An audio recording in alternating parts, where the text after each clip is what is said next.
18 বছর ধরে সবচেয়ে প্রিয় মানুষ 25শে ডিসেম্বর। আমি আপনাদের এখন যে বার্তা দেব, এই বার্তা শুধু আপনাদের জন্য নয়, সারা দেশের মানুষের জন্যই একটা স্বস্তির বার্তা নিয়ে আসবে। আমি আপনাদের অত্যন্ত আনন্দের সঙ্গে জানাচ্ছি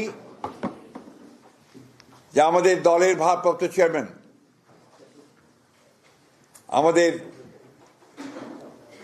কোটি কোটি মানুষের সবচেয়ে প্রিয় মানুষ, যিনি দীর্ঘ প্রায় 18 বছর ধরে নির্বাসিত অবস্থায় রয়েছেন বিদেশে,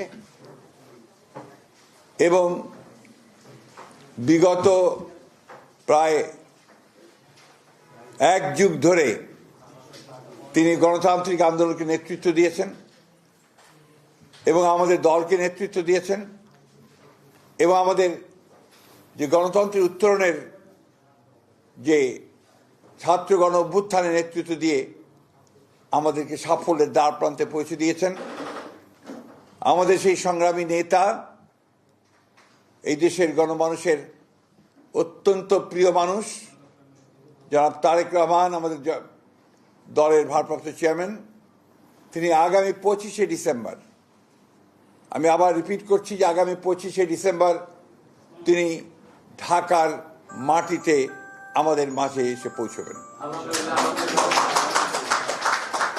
আমরা আমাদের দলের পক্ষ থেকে, সকলের পক্ষ থেকে আমরা তার এই আগমনকে শুধু স্বাগত নয়, আমরা আনন্দের সঙ্গে আমরা সমগ্র জাতিকে জানাতে চাইছি।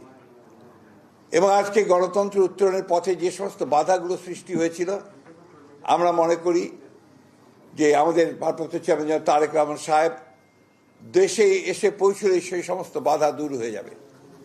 কারণ আপনারা জানেন যে একটা বৈঠক লন্ডনে যেটা আপনার সংগঠিত হয়েছিল, আমাদের ভারপ্রাপ্ত চেয়ারম্যান এবং বর্তমান যে প্রধান উপদেষ্টা, লন্ডনে যে সভাটি হয়েছিল, সেই সভায় সিদ্ধান্ত হয়েছিল যে ফেব্রুয়ারির মাসের মধ্যবর্তী সময় নির্বাচন অনুষ্ঠিত হবে।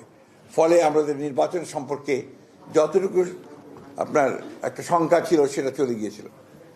এবং গতকাল নির্বাচনের তফসিল ঘোষণার মধ্য দিয়ে নির্বাচনের যে রেল চলতে শুরু করেছে, যে সারা দেশের মানুষের মধ্যে যে একটা আশা প্রত্যাশা সৃষ্টি হয়েছে, সেটা বাস্তবায়িত হতে চলেছে। আমরা আবারও আপনাদের জানাতে চাই যে এই বিষয়টা আপনারা যথাযথ আপনার মূল্য দিয়ে আপনারা জাতির সামনে তুলে ধরবেন, এবং একই সঙ্গে আমাদের ভারপ্রাপ্ত চেয়ারম্যানের আগমন যেন অত্যন্ত সুন্দর সুষ্ঠুভাবে হতে পারে, সেই বিষয়ে আপনারা আমাদেরকে সহযোগিতা করবেন।